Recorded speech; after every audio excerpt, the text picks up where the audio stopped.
Çekebilirsiniz.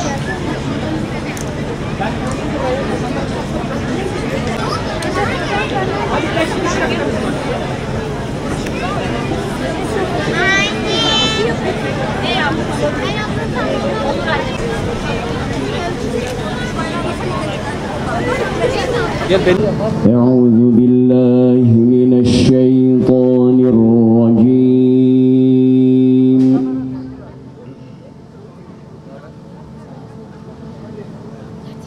بسم الله الرحمن الرحيم.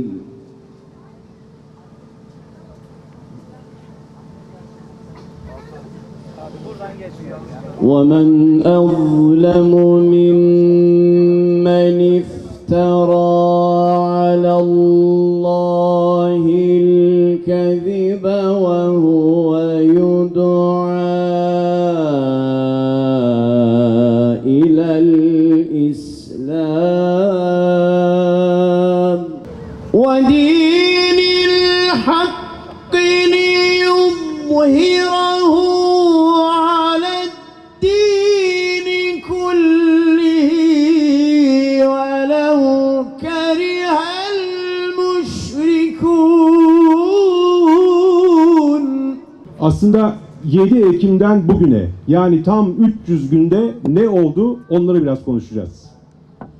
Tam 39.480 kişi şehit oldu arkadaşlar.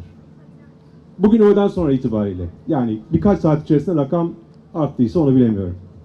Bunların yaklaşık 16.000'i çocuk. Hatta 16.000'den fazlası. Var ya şu çocuklarımız, Allah muhafaza etsin, Allah hepsini korusun.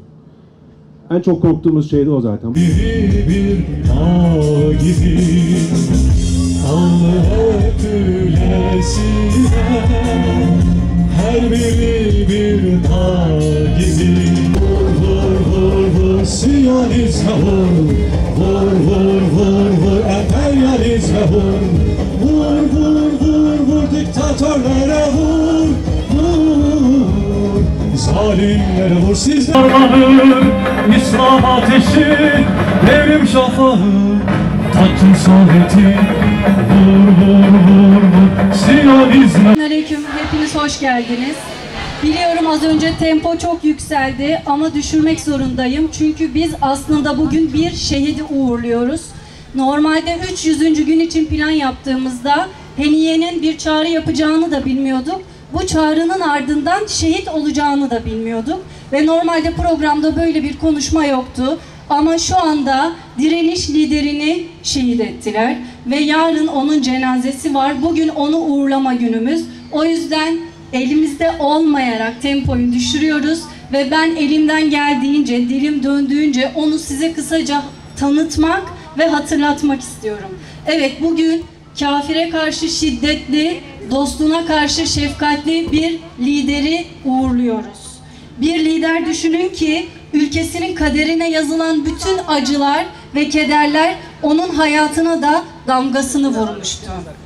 Doğup büyüdüğü Gazze gibi küçük yaşta yetim kaldı ve öncesinde de bir mülteci kampında dünyaya gözlerini açtı. Az kalanlı bir ailenin Siyonistler tarafından sürgüne gönderilen bir ferdi olarak dünyaya geldi. Bekli değildir dedi.